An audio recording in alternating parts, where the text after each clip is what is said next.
नमस्कार, RRC नेटवर्कच्या latest बातमीपत्रात आपले स्वागत। अशा आहेत आजच्या हेडलाईन्स। हेडलाइन्स प्रस्तुत करता the smart electronics mall, MV sales, Kholeshwar road, Akola. अच्छा प्रोडक्ट, अच्छी क्वालिटी।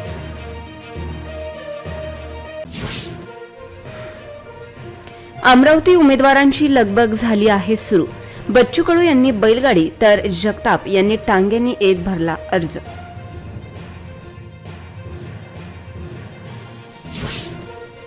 मंगळवारी अर्ज दाखल करण्याचा शेवटचा दिवस।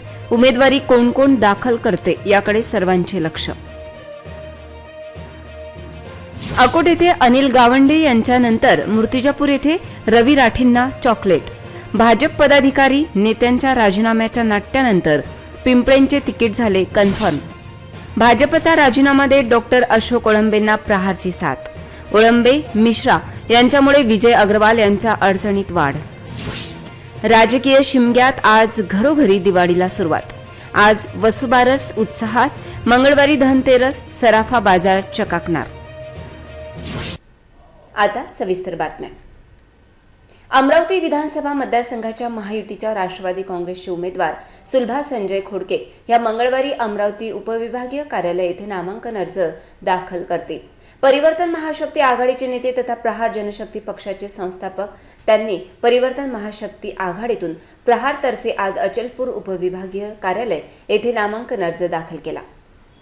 महायुतीचे युवा स्वाभिमान पक्षाचे अधिकृत उमेदवार केवलराम काळे यांनी आज नामांकन अर्ज धारणी उपविभागीय कार्यालयात दाखल केला। स्टार प्रचारक माजी खासदार नवनीत राणा, भाजपचे जिल्हाध्यक्ष डॉक्टर अनिल बोंडे व इतर सर्व मित्रपक्षांचे हजारो पदाधिकारी आणि कार्यकर्ते उपस्थित होते। अमरावतीचे उत्कृष्ट फोटोग्राफर असलेले तसेच पत्रकार असलेले मनीष वीरेंद्र जगताप या उमेदवाराने 28 ऑक्टोबर रोजी चक्क घोडा टांग्यातून स्वतः चालवत जाऊन चांदूर रेल्वे तहसील कार्यालयात आपल्या समर्थकांच्या उपस्थितीत अपक्ष नामांकन अर्ज दाखल केला। घोडा टांगेतून अर्ज दाखल करण्यासाठी जात असताना हा चर्चेचा विषय ठरला होता। भाजपचे माजी आमदार व दर्यापूर मतदारसंघाचे युवा स्वाभिमान पार्टीचे उमेदवार रमेश बुंदिले यांनी शक्ती प्रदर्शन दाखवत सोमवारी उपविभागीय कार्यालय येथे आपला उमेदवारी अर्ज भरला। विधानसभा जागांसाठी अर्ज दाखल करण्याचा मंगळवार हा शेवटचा दिवस आहे। मंगळवारी आता राहिलेले सर्व उमेदवार अर्ज दाखल करणार आहेत। त्यामुळे मंगळवारी कोण कोण उमेदवारी अर्ज दाखल करतो याकडे सर्वांचे लक्ष राहणार आहे। मंगळवारी आता अर्ज दाखल करणाऱ्यांची रांग लागणार आहे। अकोला जिल्ह्यातील अकोट विधानसभा मतदारसंघासाठी आजपर्यंत 5 उमेदवारांचे अर्ज दाखल आहेत। यात विद्यमान आमदार प्रकाश भारसाकडे, त्याचबरोबर ललित बहाळे यांची उमेदवारी आहे। काँग्रेस व वंचितचा अर्ज दाखल करणे अकोट येथे अद्याप बाकी आहे। तर अकोला पूर्व मतदारसंघात शिवसेना उद्धव ठाकरे गटाचे गोपाल दातकर यांच्यासह पत्नी रेणुका दातकर यांनी अर्ज दाखल केला आहे। तर वंचिततर्फे ज्ञानेश्वर सुलताने यांनी अर्ज दाखल केलाय। डॉक्टर सुभाष कोरपे यांचा देखील उमेदवारी अर्ज आहे। अकोला पश्चिममध्ये विजय अग्रवाल यांनी अर्ज दाखल केला। बाळापूर मतदारसंघात विद्यमान आमदार नितीन देशमुख यांच्यासह 14 उमेदवारांचे अर्ज आहेत। मूर्तिजापूर मतदारसंघात 4 उमेदवारांमध्ये आज राष्ट्रवादी काँग्रेस शरद पवार गटाचे सम्राट डोंगरदिवे यांनी अर्ज दाखल केला। उद्या या मतदारसंघात सुगत वाघमारे, विद्यमान आमदार हरीश पिंपळे हे अर्ज दाखल करतील। राष्ट्रवादी सोडत रवी राठी यांनी भाजपमध्ये प्रवेश केला, पण त्यांच्या प्रवेशानंतर भाजप पदाधिकाऱ्यांनी राजीनामे दिले। या राजीनाम्यांना पक्षांनी गंभीरतेने घेत मूर्तिजापूर येथे हरीश पिंपळे यांची उमेदवारी आज घोषित केली। पण आमदार पिंपळे यांच्या उमेदवारीला विरोध कोणाचा होता हा महत्त्वाचा प्रश्न आता चर्चेला जात आहे। रवी राठी यांच्या भाजप प्रवेशानंतर मूर्तिजापूरचे तिकीट त्यांना मिळते काय अशी शक्यता व्यक्त होत होती। त्यामुळे मूर्तिजापूर तालुक्यातील 300हून अधिक भाजप कार्यकर्त्यांनी राजीनामे दिलेत। मतदारसंघातील बार्शीटाकळी तालुक्यातल्या जवळपास 200च्या वर कार्यकर्त्यांनी पक्षाकडे राजीनामे दिले। या राजीनामा नाट्यानंतर हरीश पिंपळे यांचे तिकीट आज भाजपाने घोषित केले। पण मुळात हरीश पिंपळे यांना जिल्ह्यात तिकिटास विरोध कोणी केला आणि का केला? विद्यमान आमदाराचे तिकीट कापण्यामागे मंत्रिपदाची त्यांची भक्कम दावेदारी टाळण्यासाठी तर तिकीट कापण्याची तयारी नव्हती ना, असा प्रश्न उपस्थित होत आहे। दरम्यान मूर्तिजापूर येथे आता तिरंगी लढत होण्याची शक्यता व्यक्त केली जात आहे। वंचिततर्फे सुगत वाघमारे आणि राष्ट्रवादीकडून सम्राट डोंगरदिवे यांच्यात तिरंगी लढत होण्याची तयारी आहे। आज भाजपने जाहीर केलेल्या यादीत वाशिम जिल्ह्यातील कारंजा मतदारसंघात सई प्रकाश डहाके यांना उमेदवारी दिली आहे. RC news Akola. भाजप नेते विजय अग्रवाल यांच्या तिकिटाच्या घोषणेनंतर भाजप नेते डॉक्टर अशोक ओळंबे यांनी देखील अर्ज दाखल करण्याचा निर्णय घेतल्याची माहिती आहे. अशोक ओळंबे यांनी भाजपच्या प्राथमिक सदस्यत्वाचा राजीनामा दिला आहे. तर त्याचबरोबर शिवसेना उद्धव ठाकरे गटाचे नेते राजेश मिश्रा हे देखील लढण्याची शक्यता वाढली आहे. अकोला पश्चिम विधानसभा मतदारसंघात राजकारणाने वेग घेतला आहे. या मतदारसंघात भाजपा उमेदवाराला बंडखोरीचा त्रास होण्याची भीती वाढली आहे. त्या बंडखोरीची डोकेदुखी देखील असेल. प्रहार जनशक्ती पक्षाच्या वतीने डॉक्टर अशोक ओळंबे लढण्याची शक्यता वाढली आहे. तर प्रहारने त्यांना तिकीट देत भाजपाची डोकेदुखी वाढवली आहे. विजय अग्रवाल यांना तिकीट घोषित झाल्याने भाजपमध्ये तर बंडखोरी होण्याची शक्यता आहे. तर दुसरीकडे शिवसेना नेते राजेश मिश्रा यांनी देखील अपक्ष लढण्याचा चंग बांधलाय. त्यामुळे ते महाविकास आघाडीचे मते घेणार की महायुतीचे असा प्रश्न उपस्थित होतोय. या मतदारसंघात मनसे नेत्या प्रशंसा आंबेरे यांना देखील उमेदवारी घोषित झाल्याने या मतदारसंघात मोठी चुरस आहे. अकोला पश्चिम मतदारसंघात वृत्त लिहिस्तोवर काँग्रेस उमेदवाराची घोषणा झाली नव्हती. भाजप नेते विजय अग्रवाल यांनी अकोला पश्चिम मतदारसंघासाठी अर्ज दाखल केला. यावेळी महायुतीचे नेते व कार्यकर्ते उपस्थित होते. अकोला पश्चिम मतदारसंघासाठी विजय अग्रवाल यांनी हा अर्ज दाखल केला आहे. भारतीय जनता पक्ष, शिवसेना व राष्ट्रवादी काँग्रेस महायुतीचे अकोला पश्चिम विधानसभा मतदारसंघाचे अधिकृत उमेदवार भाजप नेते विजय अग्रवाल यांनी सोमवार 28 ऑक्टोबर रोजी उमेदवारी अर्ज दाखल केला.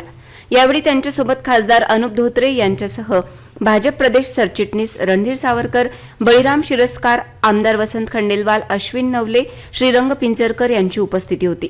माजी महापौर असलेल्या विजय अग्रवाल यांना महायुतीने अकोला पश्चिम मतदारसंघातून उमेदवारी घोषित केली.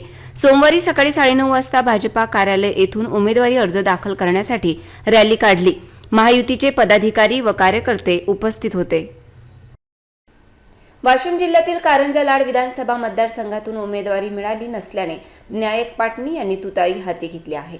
विनायक पाटणी यांचा सामना भाजपच्या उमेदवार सईताई डहाके यांच्या विरोधात रंगणार आहे. सईताई डहाके यांची भाजपातर्फे उमेदवारी घोषित झाली आहे. विनायक पाटणी हे भाजप नेते स्वर्गीय राजेंद्र पाटणी यांचे पुत्र आहेत. शरद पवारांच्या उपस्थितीत विनायक पाटणी यांनी पक्षप्रवेश केला. कारंजा मानोरा मतदारसंघात स्वर्गीय राजेंद्र पाटणी यांनी भाजपचा गड राखत 2019 मध्ये तिसऱ्या वेळी विजय मिळविला होता. तसेच त्यांचे प्रतिस्पर्धी राष्ट्रवादीचे स्वर्गीय प्रकाश डहाके यांच्या निधनाने त्यांच्या पत्नी सईताई प्रकाश डहाके यांना आज भाजपतर्फे अधिकृतपणे उमेदवारी देण्यात आली आहे. सई डहाके यांनी रविवारी मुंबईत भाजपमध्ये प्रवेश केला. आज त्यांचे यादीत नाव आल्याने आता पाटणी विरोधात डहाके असाच सामना रंगण्याची चिन्ह आहेत. बाळापूर मतदारसंघात शिवसेना विरोधात शिवसेना असा सामना रंगणार आहे. त्यात वंचितने काँग्रेस नेता नतीकुद्दीन खतीब यांना तिकीट देत मोठा पेच निर्माण केलाय. माजी आमदार बळीराम शिरस्कार यांच्यासाठी तिकीट आणणारे विठ्ठल सरप यांची भूमिका महत्त्वाची ठरली. भाजपमध्ये गेलेले बळीराम शिरस्कार यांना शिवसेनेचे तिकीट देण्यासाठी विठ्ठल सरप पाटील यांची भूमिका महत्त्वाची ठरली आहे. विठ्ठल सरप यांच्या मध्यस्थीनंतर मुख्यमंत्री एकनाथ शिंदे यांनी बळीराम शिरस्कार यांचे तिकीट निश्चित केले. तर याविषयी मित्र पक्षाच्या काही नेत्यांनी विठ्ठल सरप पाटील यांचे तिकीट कापत बळीराम शिरस्कार यांचे तिकीट आणण्याचा फेक नरेटिव्ह फिक्स करण्याचा प्रयत्न केल्याची माहिती आहे. महायुती एकमेकांना पाण्यात पाहण्याचा उद्योग कोण करत आहे असा प्रश्न या निमित्त चर्चेला आला आहे. मुख्यमंत्री एकनाथ शिंदे यांच्या आदेशाने बळीराम शिरस्कार यांचे तिकीट निश्चित झाले आहे असा दावा युवासेना सचिव विठ्ठल सरप पाटील यांनी केला आहे. एकनाथ शिंदे यांनी महायुतीचे जास्तीत जास्त उमेदवार जिंकण्यासाठी आपल्या कार्यकर्त्यांनी त्यागाची भूमिका ठेवण्याचा सल्ला दिला. बाळापूर मतदारसंघात माजी आमदार नारायण गव्हाणकर, अमोल साबळे, सुनील राऊत आदींमध्ये चुरस होती. भारिप बहुजन महासंघाचे माजी आमदार व भाजपाचे नेते बळीराम शिरस्कार यांचे नाव निश्चित झाल्याने बाळापूर येथे तिरंगी लढत होण्याची शक्यता व्यक्त केली जात आहे. या मतदारसंघात शिवसेना उद्धव ठाकरे गटाचे नितीन देशमुख, वंचितचे नतीकुद्दीन खतीब यांच्यात तिरंगी लढत होईल. आठवड्याभरात दुसऱ्यांदा गांजा सापडला आहे. गांजा कोणाकडून आणला जातो आणि कोणाला विकला जातो असा प्रश्न मात्र अनुत्तरित आहे. गांजाची खेप कुठून येते आणि जाते कुठे असा प्रश्न कायम आहे. आणि इलेक्शनमध्येच कसा याचा छडा लागत आहे असेही आश्चर्य व्यक्त केले जात आहे. रेल्वे स्थानक परिसरात पोलीस पथक गस्त घालत असताना आरोपी हाती लागले. हा गांजा कुठे नेला जाणार होता याविषयी आरोपींकडून माहिती घेतली जात आहे.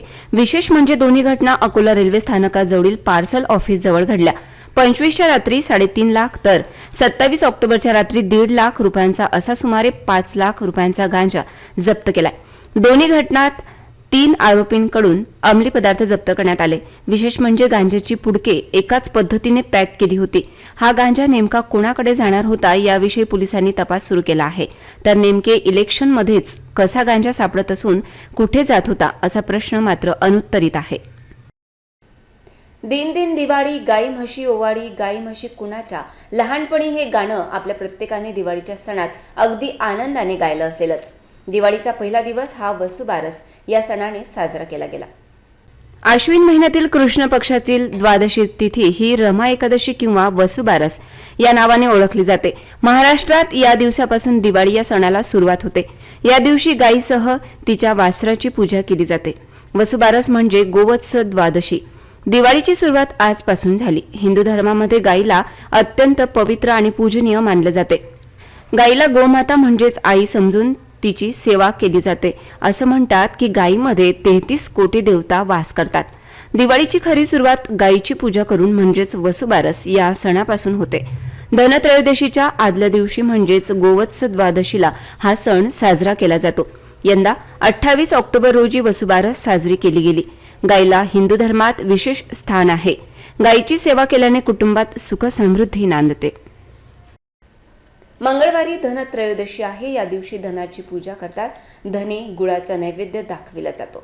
धनासारखा धनवान आणि गुळासारखा चिकट असे म्हणत घरात सुख समृद्धी राहावी यासाठी प्रार्थना केली जाते. या दृष्टीने सराफा बाजार नवचैतन्य निर्माण झाले आहे.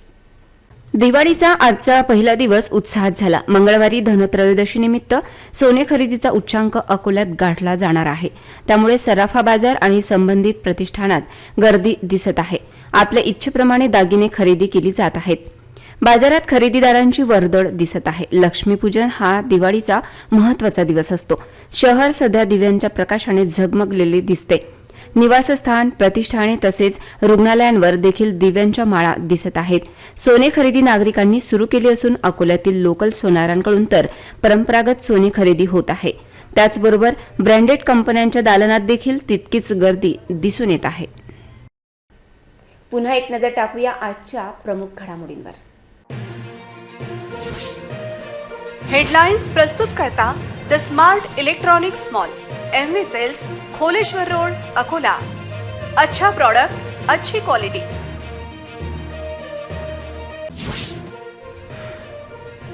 अमरावती उमेदवारांची लगबग झाली आहे सुरू. बच्चू कडू यांनी बैलगाडी तर जगताप यांनी टांग्यांनी येत भरला अर्ज.